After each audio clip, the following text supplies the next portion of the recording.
reduce or stop global warming and the attendant climate change. By managing carbon, we stop the global warming positive feedback loop that gives us more water vapor in the atmosphere, given the fact that water vapor is the greatest contributor to the greenhouse effect, believe it or not. Global warming is a major driver of climate change. Stop that, we avoid or mitigate the impacts that we've just spoken about. All of the things that can happen to you, from sea level rise, from temperature increase, from greater intensity of tropical cyclones. We avoid those impacts.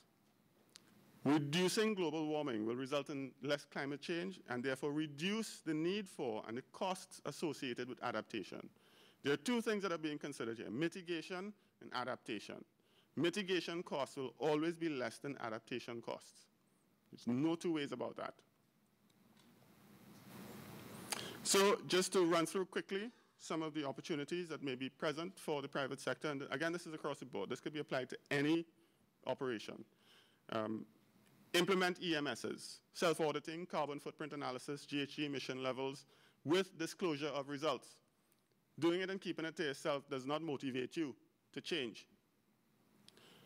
Participate in the carbon market. Find ways of doing it, including development of the local carbon market.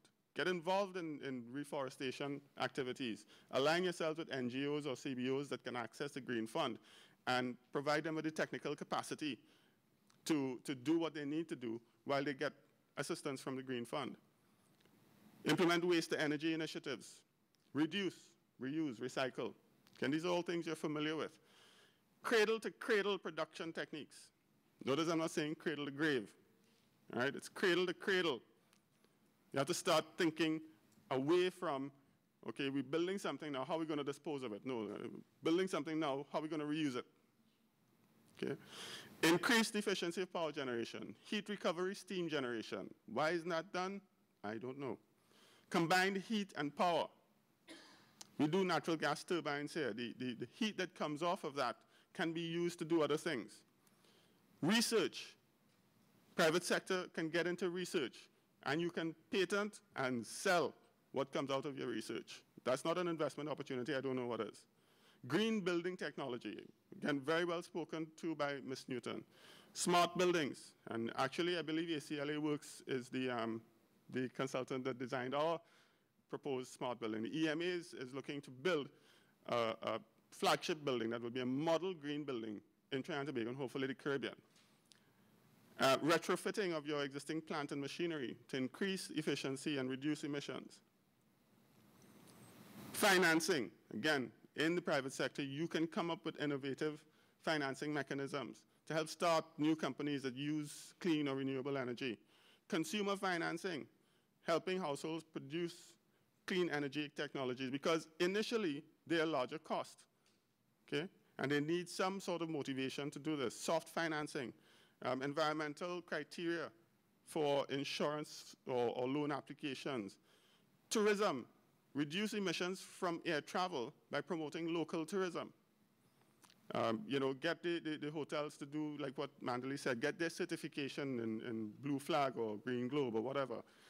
Explore the carbon sequestration role. In terms of agriculture, when you're doing monoculture, you can plant, you know, trees, interplant them, and they serve as carbon sinks. Best practices, biogasification systems. These are all opportunities that are present for every major sector that's out there. You're looking at manufacturing, energy generation, the energy industry itself. You're looking at tourism, agriculture. All of these things impact our carbon footprint. And there are opportunities in all of these areas for us to make a difference. So I'd like to leave you with one parting thought. Sooner or later, we will have to pay the same price or more to preserve whatever is left than we would have had to pay to keep what we had. What do you think about that? You know, because very often in looking at the triple bottom line, people, planet, profit. The voice of people and planet is drowned out by the voice of profit. You know, but the bottom line is that eventually we're going to have to pay a hell of a lot more when we only have one good source of water left, or, you know, only one tree. So you know, with that in mind, I hope I've sold you on the idea of what are the benefits of managing carbon. So thank you very much.